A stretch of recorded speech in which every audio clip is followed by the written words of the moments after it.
में मैं आपका स्वागत करता हूं प्रभु यीशु के नाम में। मेरा विश्वास है कि आज भी आप आशीष पाने जा रहे हैं। हम प्रार्थना करें। प्यारे पिता परमेश्वर, हम आपको सराहते हैं, आपको धन्यवाद देते हैं क्योंकि आप हमसे बहुत प्रेम करते हैं और आप चाहते हैं कि हम सर्वदा आपके वचन में बने रहें और हमारे अंदर लगातार सुधार आता चला जाए। इसलिए आपने अपना वचन हमें दिया है। इस कार्यक्रम को आपके चरणों में समर्पित करते हैं। मैं मांगता हूं, हे पवित्र आत्मा, आप हमारी सहायता कीजिए। पिता परमेश्वर ने जो कुछ आज के लिए रखा है वह सब मैं इन प्रियों के सामने प्रकट कर सकूं और इनका हृदय प्रभु यीशु के नाम में ऐसा खुला रहे कि आज की बाइबल स्टडी उनके लिए बहुत ही लाभदायक, बहुत आशीषमय सिद्ध हो। मेरी जुबान, मेरे हृदय, मेरे विचारों पर, मेरे पूरे वजूद पर, हे पवित्र आत्मा, आपका पूरा पूरा कब्जा रहे ताकि मैं इस बाइबल स्टडी के द्वारा पिता की महिमा कर सकूं। यीशु के नाम में आमीन।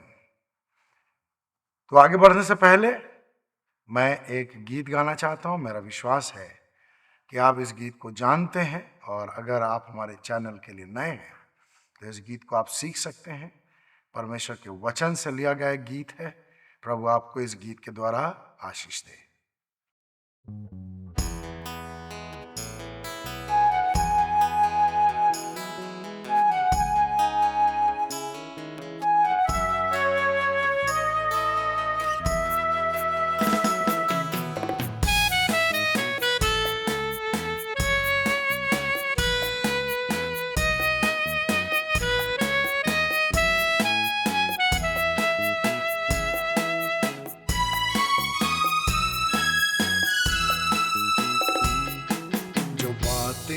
मेरे लाभ की थी उन्हें हानि समझ लिया है।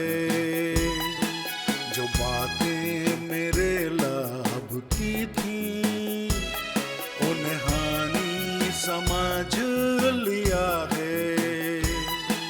मसीह के ज्ञान के कारण सब बातों को तुच्छ समझ लिया है। जो बातें मेरे लाभ की थी उन्हें हानि समझ लिया है।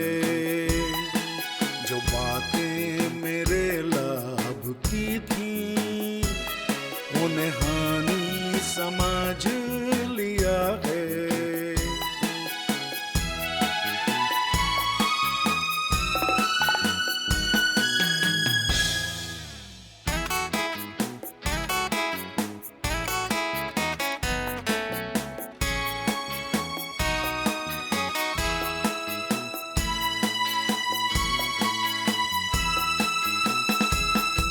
जो बातें पीछे रह गई हैं उन्हें भूल कर बढ़ते ही जाना। जो बातें पीछे रह गई हैं उन्हें भूल कर बढ़ते ही जाना। मुझे लक्ष्य की ओर दौड़ कर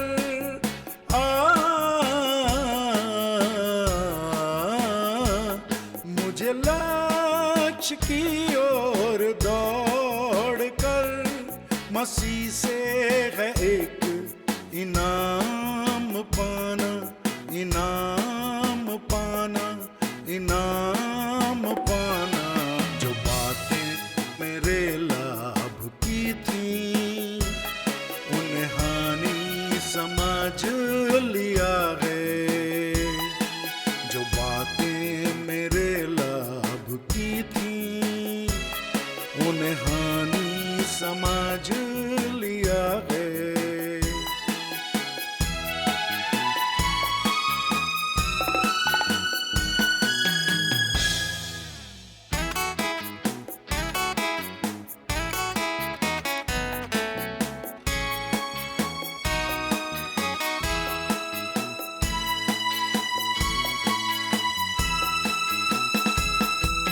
मेरी नागरिकता स्वर्ग की है, प्रतीक्षा मैं यीशु की कर रहा हूँ। मेरी नागरिकता स्वर्ग की है, प्रतीक्षा मैं यीशु की कर रहा हूँ। मुझे जाना है स्वर्ग राज को,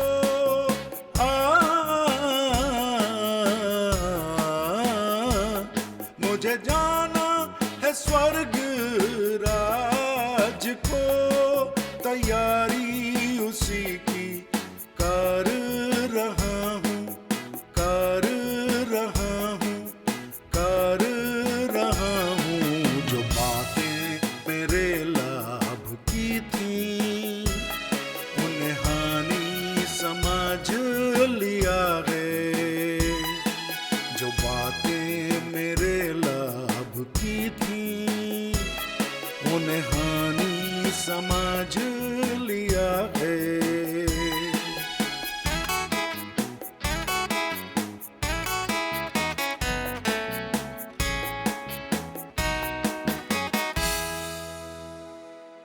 पिता परमेश्वर को बहुत बहुत धन्यवाद आज के विषय के लिए। बहुत ही साधारण किंतु बहुत ही व्यावहारिक विषय है। कुड़कुड़ाहट पर जीत जरूरी है। जी हाँ, बहुत सारे विश्वासियों के अंदर में विभिन्न बातों को लेकर के कुड़कुड़ाहट होती है और इस कारण उनको आत्मिक जीवन में हानि उठानी पड़ती है। तो इस विषय को हम गंभीरता से लें और पिता परमेश्वर ने अपने आत्मा के द्वारा हमें जो आज के लिए विषय दिया है उसके प्रति गंभीर होकर के हम उन वचनों को बार बार पढ़ें, जिन वचनों को मैं कोट करूंगा, ताकि ये आपके लिए बहुत ही लाभदायक स्टडी साबित हो और आप कुड़कुड़ाहट पर पूरी तरह से जीत प्राप्त करें। तो सबसे पहले मैं फिलिपियों की पत्री अध्याय 2 14 और 15वां पद आपके सामने रखना चाहता हूं। यहां लिखा है, सब काम बिना कुड़कुड़ाहट और निर्विवाद किया करो, जिससे तुम निर्दोष और भोले बनो तथा इस कुटिल और भ्रष्ट पीढ़ी के बीच परमेश्वर के निष्कलंक संतान बनकर संसार में ज्योति बनकर चमको। परमेश्वर का धन्यवाद हो। परमेश्वर चाहता है कि हम जो उसके बेटे बेटियां हैं, उसकी संतान है, प्रभु यीशु के पीछे चलने वाले लोग हैं, अंधकार से भरे संसार में ज्योति बन करके चमकें, क्योंकि अंधकार से भरे हुए संसार में अधिकांश लोग प्रभु यीशु का इनकार करके ही अपने आप को हानि पहुंचाते हैं और उनके व्यवहार में एक विशेष बात होती है, वे कुड़कुड़ाते बहुत ज्यादा हैं। कई बार आपने लोगों को कहते सुना होगा, जब वर्षा नहीं होती है तो वे लोग इस बात के लिए कुड़कुड़ाते हैं कि गर्मी बहुत है, और जब वर्षा होने लगती है तो वे इस बात के लिए कुड़कुड़ाते हैं कि बहुत ज्यादा वर्षा हो रही है। किसी व्यक्ति के व्यवहार के विषय में, देश की आर्थिक स्थिति के विषय में, सामाजिक अवस्था के विषय में, सरकारी नीतियों और व्यक्तिगत परिस्थितियों के विषय में बहुत लोग सामान्य रूप से कुड़कुड़ाते रहते, क्योंकि उनके व्यवहार में ही यह कुड़कुड़ाहट शामिल हो जाती है। कुड़कुड़ाहट यानी जो बात पसंद ना आए उसको बार बार बोलना, और ऐसा लोग अपने स्वभाव के अनुसार करते हैं।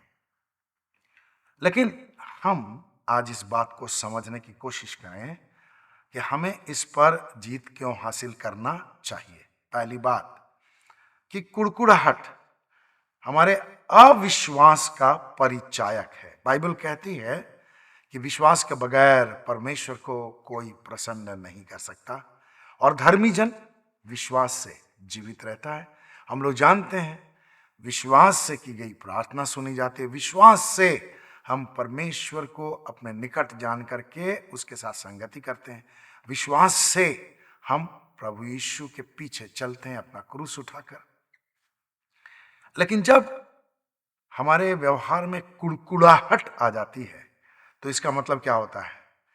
हमारे अंदर कुछ बातों के संदर्भ में अविश्वास आ गया होता है, और जब अविश्वास हमारे हृदय में राज्य करने लगता है, उसकी पकड़ हमारे अंदर मजबूत होने लगती है, तब हमारे अंदर से हमारे शरीर का स्वभाव बोलने लगता है और कुड़कुड़ाहट के द्वारा यह बाहर निकलता है।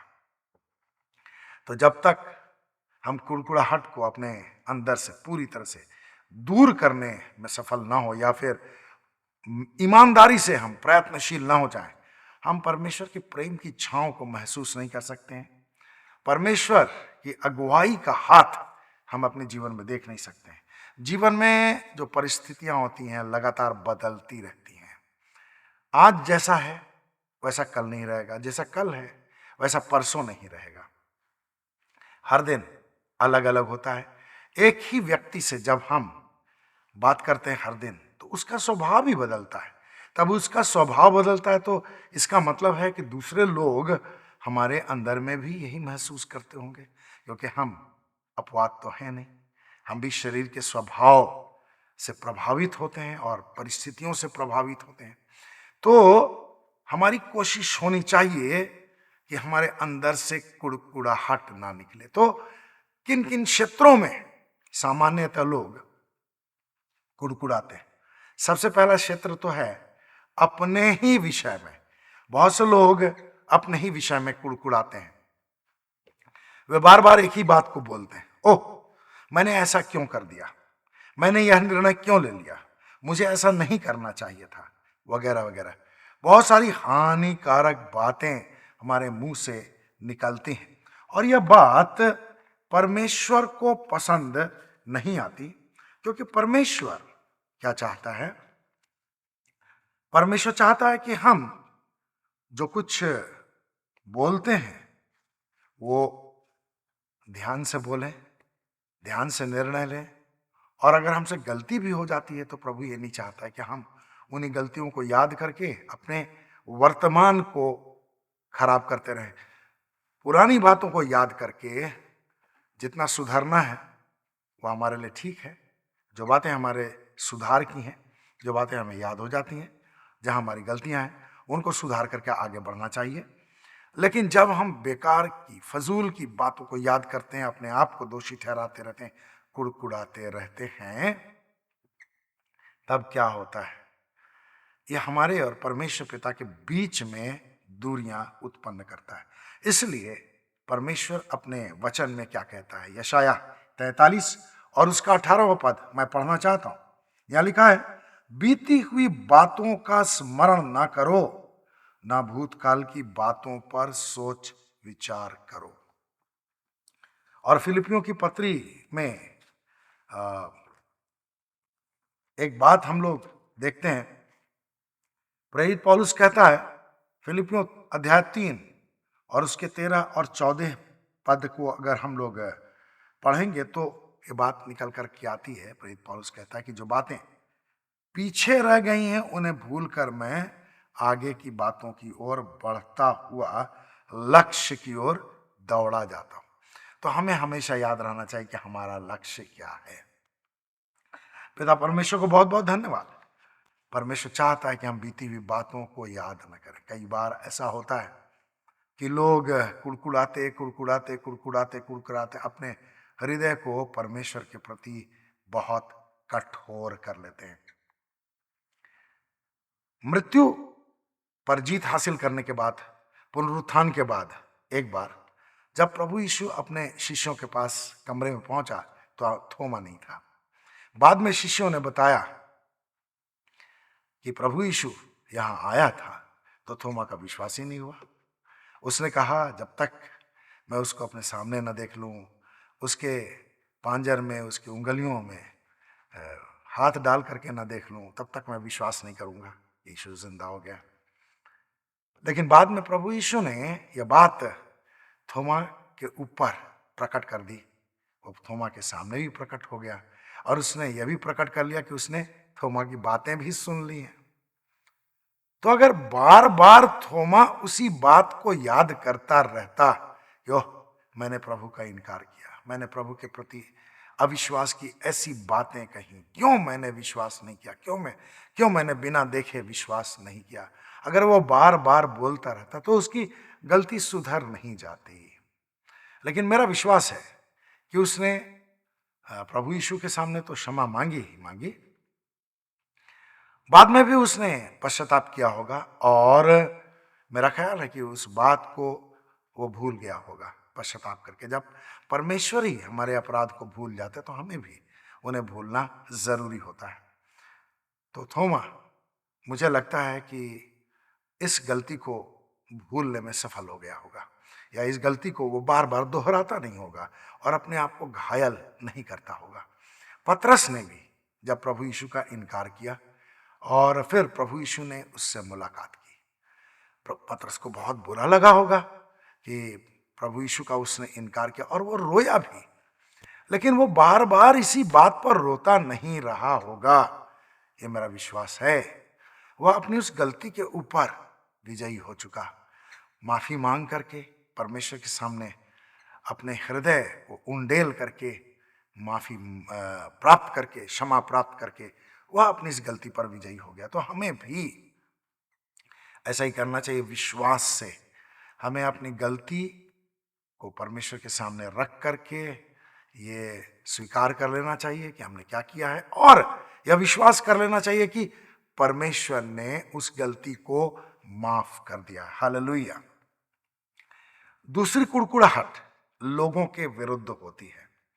कई बार यह कुड़कुड़ाहट अधिकारियों के विरुद्ध होती है, कलीसिया के अगुओं के विरुद्ध होती है, माँ बाप बच्चों के विरुद्ध कुड़कुड़ाते हैं, बच्चे माता पिता के विरुद्ध कुड़कुड़ाते हैं, पड़ोसियों के प्रति कुड़कुड़ाहट रहती है, और कई बार यह सामान्य बात हो सकती है बहुत से दंपतियों के लिए, वे एक दूसरे के प्रति कुड़कुड़ाते रहते हैं। तो हमारा कुड़कुड़ाना परमेश्वर को पसंद नहीं आता। हमारा व्यवहार ही परमेश्वर को अच्छा नहीं लगता। और यह बात मैं आपको बताना चाहता हूँ कि जब हम ऐसा करते हैं तो परमेश्वर को अच्छा नहीं लगता है। हम निर्गमन की पुस्तक अध्याय 16 उसके पहले और दूसरे पद को सुनेंगे। यहाँ लिखा है, तब उन्होंने एलीम से कूच किया और मिस्र देश से बाहर निकलने के बाद दूसरे महीने के 15वें दिन को इस्राएल की समस्त मंडली एलीम और सीनै पर्वत के बीच सीन नाम जंगल में आ पहुंची। समस्त इस्राएली जनसमूह जंगल में मूसा और हारून पर कुड़कुड़ाने लगा। समस्त जनसमूह, पूरे इस्राएली कुड़कुड़ाने लगे एक स्थान से। और मैं पढ़ना चाहता हूं निर्गमन अध्याय 17 1 से लेकर के 3। यहां लिखा है, तब इस्राएलियों की संपूर्ण मंडली ने सीन नाम जंगल से निकलकर यहोवा के आदेशानुसार यात्रा करते हुए रपीदीम में डेरे खड़े किए, और वहां लोगों को पीने के लिए पानी न मिला। इसलिए वे लोग मूसा से झगड़ा करके कहने लगे, हमें पीने के लिए पानी दे। और मूसा ने उनसे कहा, तुम मुझसे क्यों झगड़ते हो? तुम यहोवा की परीक्षा क्यों करते हो? परंतु वहां उन लोगों को प्यास लगी और उन्होंने मूसा के विरुद्ध कुड़कुड़ाते हुए कहा, तू हमें बाल बच्चों और पशुओं समेत प्यासा मार डालने के लिए मिस्र से क्यों ले आया है? तो जब हमारा विश्वास कमजोर होने लगता है, अविश्वास हमारे ऊपर हावी होने लगता है, तो हमारे अंदर से कुड़कुड़ाहट निकलती है। अपने विरुद्ध कुड़कुड़ाहट निकलती है, दूसरों के विरुद्ध कुड़कुड़ाहट निकलती है। और जब यही व्यवहार आगे बढ़ता जाता है तो अविश्वास के कारण लोग परमेश्वर पर भी कुड़कुड़ाना बंद नहीं करते। परमेश्वर के प्रति भी उनके हृदय में कुड़कुड़ाहट होती है। मैं पढ़ना चाहता हूं व्यवस्था विवरण अध्याय 1 26 और 27। यहां लिखा है, फिर भी तुमने चढ़ाई करना न चाहा, वरन अपने परमेश्वर यहोवा की आज्ञा का विरोध किया, तथा तुमने अपने तंबुओं में कुड़कुड़ाते हुए कहा, यहोवा हमसे बैर रखता है, वह हमको मिस्र देश से इसलिए निकाल लाया है कि हमें एमोरियों के हाथों में करके सत्यानाश कर डाले। तो यहां हम क्या देखते हैं?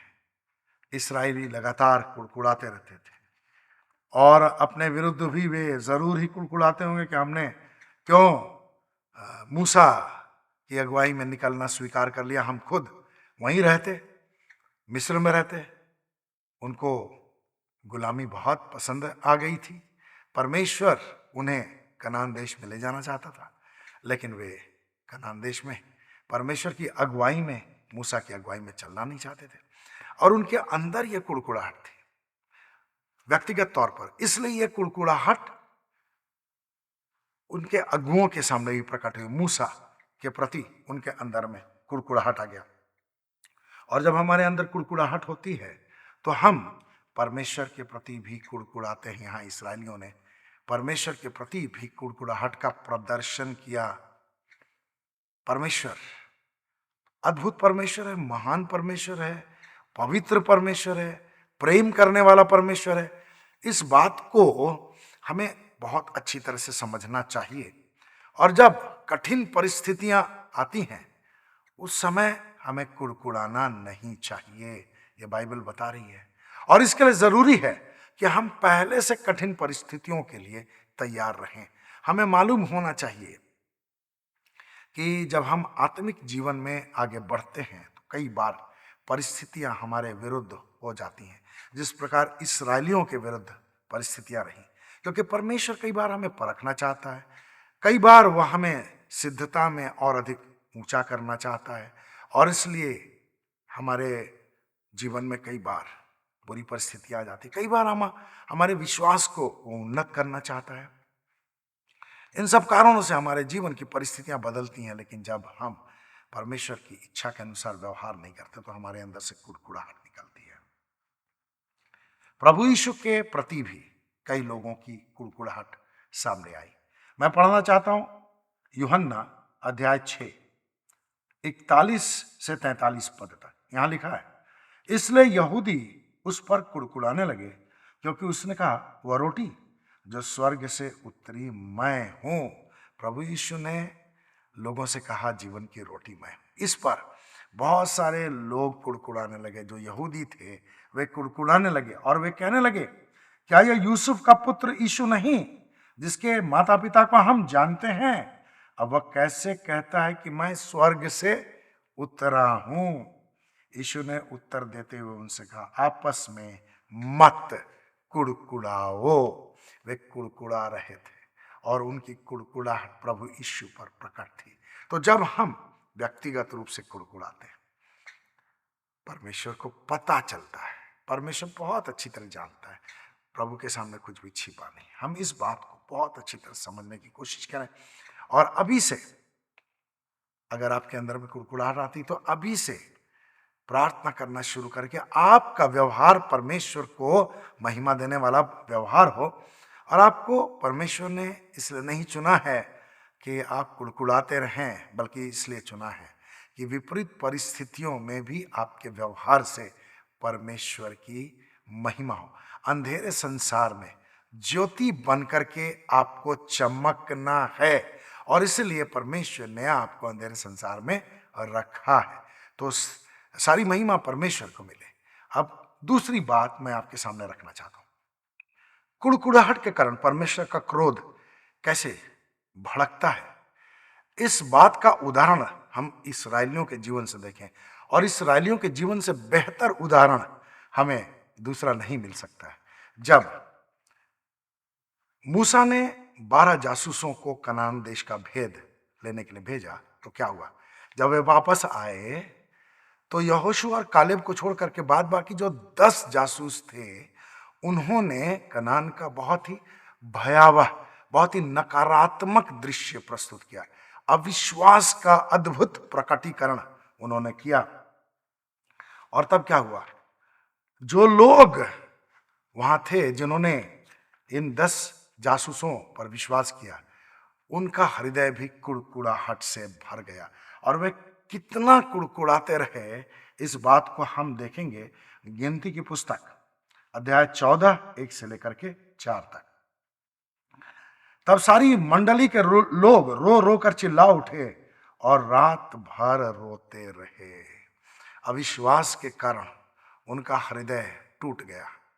वे परमेश्वर पर अविश्वास कर रहे थे, मूसा हारून पर कुड़कुड़ा रहे थे और रात भर रोते रहे। कितनी बार उन्होंने अपशब्दों का इस्तेमाल किया होगा, अपनी कुड़कुड़ाहट किन किन शब्दों के द्वारा उन्होंने लोगों के ऊपर प्रकट किया होगा, एक दूसरे के सामने प्रकट किया होगा, और किस प्रकार वे एक दूसरे को अपनी कुड़कुड़ाहट में व्यवहार के द्वारा प्रेरित करते रहे होंगे कि और अधिक कुड़कुड़ाओ, और अधिक कुड़कुड़ाओ। रात भर वे रोते रहे। तब इस्राएली मूसा और हारून के विरुद्ध कुड़कुड़ाने लगे। संपूर्ण मंडली ने उनसे कहा, काश हम मिस्र में या इस जंगल में ही मर जाते। यहोवा हमको उस देश में ले जाकर तलवार से क्यों मरवाना चाहता है? हमारी पत्नियां और बाल बच्चे तो लूट में चले जाएंगे। क्या यह अच्छा नहीं कि हम मिस्र देश को लौट जाएं? अतः वे आपस में कहने लगे, आओ हम अपने लिए अगुआ नियुक्त करें और मिस्र को लौट चले। तो परमेश्वर को उनके व्यवहार से कितना दुख हुआ, इस बात को हम लोग आने वाले पदों में पढ़ सकते हैं। इस अध्याय के 14वें अध्याय के पदों में पढ़ सकते हैं, लेकिन मैं 12वां पद 14 का 12 आपके सामने रखना चाहता हूं। परमेश्वर इतना नाराज हुआ इसराइलियों से कि उसने कहा, मैं उनको मरी से मारूंगा और मीरास से वंचित कर दूंगा। जो मीरास परमेश्वर ने इसराइलियों के लिए रखा, वे एक समय मिस्रियों के दास थे, गुलामी का जीवन व्यतीत कर रहे थे, और गुलामी से निकाल करके परमेश्वर जब उन्हें कनान देश में स्वतंत्रता का जीवन देना चाहता था, वे फिर से गुलाम बनना चाहते थे। और इसलिए परमेश्वर ने कहा, मैं उन्हें मीरास से वंचित कर दूंगा और तुझसे एक ऐसी जाति उत्पन्न करूंगा जो उनसे बड़ी और सामर्थी होगी। परमेश्वर ने मूसा के सामने एक प्रपोजल रखा। अगर मूसा नम्र और दीन नहीं रहता, मूसा समझदार और बुद्धिमान व्यक्ति नहीं होता, तो वह मान चुका होता कि हाँ, ये बहुत ही हठीली जाति है, अब इन सबको नष्ट कर दीजिए और मुझसे एक नई जाति, एक सामर्थी जाति उत्पन्न कीजिए। लेकिन वैसा उसने नहीं किया।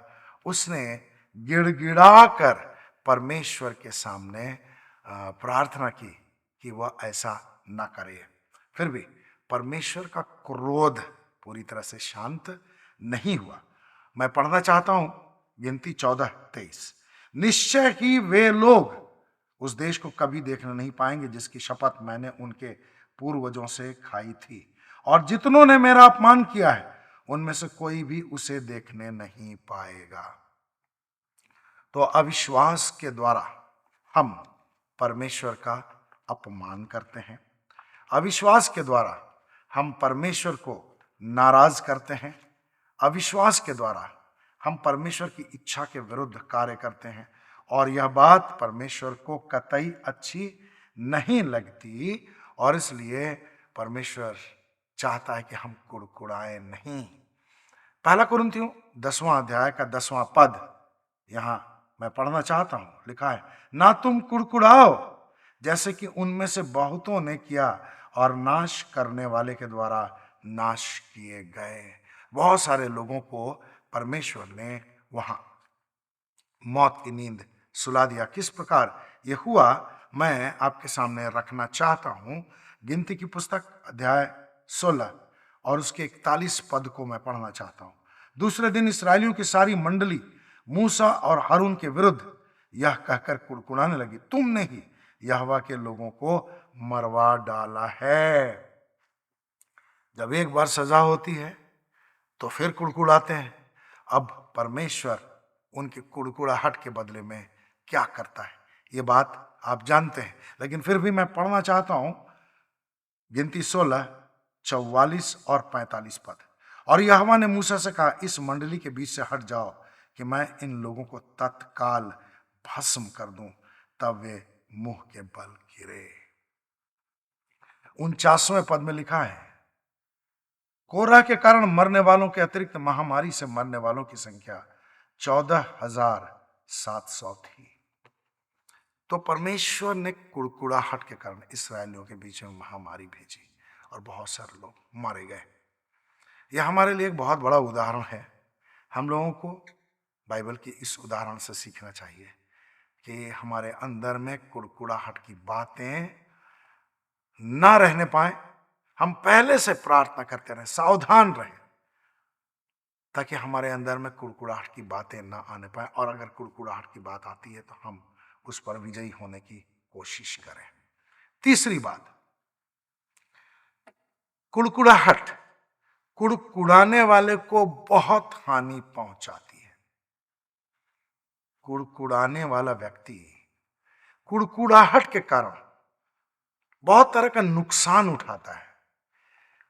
कुड़कुड़ाहट के कारण एक व्यक्ति के अंदर में नकारात्मक भावनाएं बहुत बढ़ जाती हैं। जब हम नकारात्मक भावनाओं का शिकार हो जाते हैं तो इससे हमें बहुत ही हानि होती है। परमेश्वर ने हमें स्वतंत्र होने के लिए बुलाया है। हर प्रकार की नकारात्मक भावना से, कुड़कुड़ाहट से हमें स्वतंत्र होना है। और इसलिए परमेश्वर ने हमें बुलाया है। जब हमारे अंदर कुड़कुड़ाहट का विचार आता है और लगातार हम उस विचार के अधीन होते जाते हैं, तो एक समय आता है जब हम स्वयं कुंठित हो जाते हैं। हमारे अंदर कुंठा भरने लगती है, बढ़ने लगती है। निराशा और बदले की भावना, क्रोध की भावना, अशांति इत्यादि भयानक नकारात्मक बातें हमारे ऊपर अधिकार करने लगती हैं। अब आप सोचिए, एक व्यक्ति के अंदर में अगर कुंठा होगी, क्रोध होगा, अशांति होगी, निराशा होगी, क्रोध की भावना होगी, तो उसका हृदय परमेश्वर के वचन के प्रकाश में तो रह नहीं सकता। और जब हम परमेश्वर के वचन के साथ तालमेल नहीं बैठाते, परमेश्वर के वचन के अनुसार नहीं चलते, तो क्या होता है? हमारे अंदर में खुशी नहीं होती है। प्रभु का वचन कहता है प्रभु में सदा आनंदित रहो। तो जब हम प्रभु का ही विरोध करेंगे तो हमारे अंदर में प्रभु का आनंद कैसे रहेगा? जैसे नहमाया ने कहा, यहोवा में आनंदित रहना हमारी सामर्थ है, तुम्हारी सामर्थ है। तो जब हम यहोवा में आनंदित ही नहीं हैं तो हम तो बहुत कमजोर ठहरे। और जब हम कमजोर ठहरे तो परिस्थितियां हमारी खुशियां और अधिक छीनने में सफल होती चली जाएंगी। और जब हमारे व्यवहार में कुड़कुड़ाहट समाती जाएगी तब क्या होगा? हम हर जगह अपनी नाखुशी प्रकट करेंगे। और जब हमारे व्यवहार में कुड़कुड़ाहट है, शिकायतें हैं, नाखुशी है, तो परिवार के लोग भी हमसे दूर रहना पसंद करेंगे, समाज के लोग, कलीसिया के लोग भी हमसे दूर रहना पसंद करेंगे। और हमारा प्रार्थना का जीवन तो पूरी तरह से नष्ट हो जाएगा, तबाह हो जाएगा। और जब हम प्रार्थना ही नहीं करने पाएंगे, जब हमारी प्रार्थना परमेश्वर को ग्रहण भी नहीं होगी, तो फिर परमेश्वर की सुरक्षा से तो हम बाहर होंगे। और फिर एक सर्कल बन जाएगा, विशेष सर्कल हो जाएगा। हम कुंठाग्रस्त होंगे, आलोचना करेंगे, निंदा करेंगे, कुड़कुड़ाएंगे, निराशा से भर जाएंगे, हताशा का इजहार करेंगे, नाखुशी का इजहार करेंगे। और तब अंधकार की शक्तियां ऐसे ही समय की ताक में रहती हैं। जैसे कि पतरस ने कहा कि शैतान गर्जने वाले सिंह की भांति इस ताक में रहता है कि किसको फाड़ खाए। अब शैतान के द्वारा हमें फाड़े जाने का बहुत ही सुंदर माहौल हम तैयार कर देते हैं। हम तैयार कर देते हैं, कोई दूसरा तैयार नहीं करता, हम खुद अपने फाड़े जाने का माहौल तैयार कर देते हैं। और ऐसे समय में क्या शैतान हमें छोड़ देगा? क्या दुष्टता की शक्तियां हमें छोड़ देंगी? और ऐसी जो मानसिक स्थिति रहती है वो हमें मानसिक रूप से बीमार करती जाती है।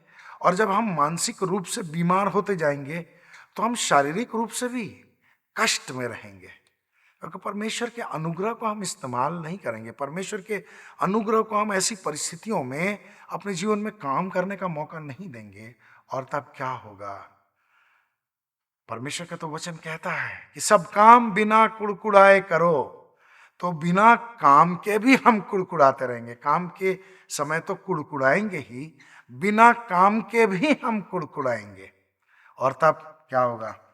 हमारा व्यवहार परमेश्वर को महिमा नहीं दे पाएगा और हम परमेश्वर से दूर चले जाएंगे।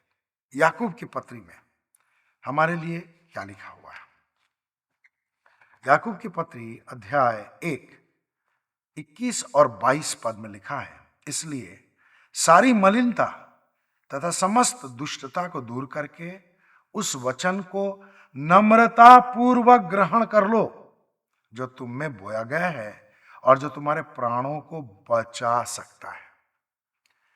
लेकिन प्रियो, जब हम कुड़कुड़ाहट का दुर्गुण अपने ऊपर हावी होने देंगे ना, तो हो सकता है कि हम परमेश्वर के अनुग्रह से बिल्कुल अपने आप को अलग कर लें, विश्वास की बातें हमारे जीवन से पूरी तरह से दूर हो जाएं, और यहाँ तक हो सकता है कि हम अपने प्राणों को खो दें। और इसलिए कुड़कुड़ाहट बहुत ही गंभीर पाप है, बहुत ही गंभीर आदत है। इससे हमें बाहर निकालने के लिए हमेशा प्रयत्नशील रहना चाहिए। 22वें पद में लिखा है, परंतु अपने आप को वचन पर चलने वाले प्रमाणित करो, ना कि केवल सुनने वाले जो स्वयं को धोखा देते हैं। हम चर्च में परमेश्वर के वचन को सुन सकते हैं, हम व्यक्तिगत रूप से बाइबल पढ़ सकते हैं, यूट्यूब के माध्यम से बहुत सारे सेवकों की बातें सुन सकते हैं, उनके मुंह से परमेश्वर के वचन सुन सकते हैं। लेकिन फिर भी यह जरूरी नहीं कि हमारा व्यवहार परमेश्वर के वचन के अनुकूल हो। हमें इस बात के लिए बहुत ही प्रयत्नशील रहना होगा। मेरी प्रार्थना है कि आप अपनी कुड़कुड़ाहट पर और अधिक विजयी होते जाएं। हम प्रार्थना करें। प्यारे पिता परमेश्वर, आपको बहुत बहुत धन्यवाद, आपने हमारी सहायता की और हम आज एक विशेष विषय पर बाइबल स्टडी कर सके। मैं अपने सुनने वाले तमाम लोगों के लिए यह मांगता हूं, इनके अंदर आपकी शांति, आपका अनुग्रह, आपका वचन हमेशा बने रहें। और जो लोग अपने जीवन की परिस्थितियों के कारण, पुरानी बातों के कारण, भूतकाल की बातों के कारण, परिवार के किसी व्यक्ति के कारण, अगुओं के कारण, या आपके साथ अच्छा संबंध नहीं बना पाने के कारण कुड़कुड़ाते हैं, उन पर दया कीजिए, उनकी आत्मिक आंखों को खोलिए, ताकि वे इस बात को समझने पाए कि कुड़कुड़ाहट उनके लिए कितना हानिकारक है।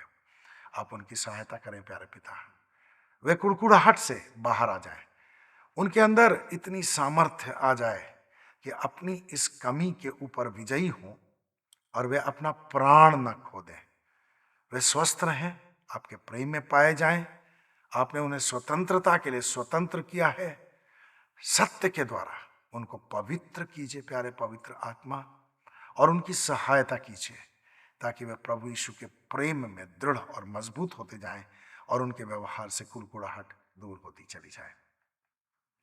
जो हमारे कार्यक्रम को लगातार सुनते हैं, लाइक करते हैं और जो कमेंट्स लिखते हैं, उनके लिए बहुत बहुत धन्यवाद। उनके ऊपर आपका अनुग्रह बना रहे। हमारे कार्यक्रम से जुड़े सब लोगों पर आपकी आशीष हो, उनके परिवार के सदस्यों पर आपकी आशीष हो, उनकी सभी आवश्यकताएं पूरी करें, उनके जीवन में आपका कार्य लगातार चलता जाए। इस्राएलियों के व्यवहार से पूरी तरह से दूर रहें, आपके प्रेम में हर परिस्थिति में आप में आनंदित रहें, क्योंकि यही हम सबकी सामर्थ्य है। यहोवा में आनंदित रहना हमारी सामर्थ्य है। पिता, उनकी सहायता कीजिए, उनकी अगुवाई कीजिए, उनकी निर्बलताओं में अपनी सामर्थ्य सिद्ध कीजिए और दुष्टता की ताकतों को उनके विरुद्ध सफल न होने दीजिए। उनका जीवन आपकी महिमा की गवाही दे, यीशु के नाम में, आमीन। तो परमेश्वर को बहुत बहुत धन्यवाद हो हमारे साथ जुड़े रहने के लिए। कमेंट्स लिखते रहिए। प्रभु को बहुत बहुत धन्यवाद। लाइक कीजिए और परमेश्वर की महिमा कीजिए, शेयर कीजिए। अगर आपको यह अच्छा लगा तो दूसरों को आप ये मैसेज भेजिए, ये बाइबल स्टडी का लिंक भेजिए। परमेश्वर आपको आशीष दे।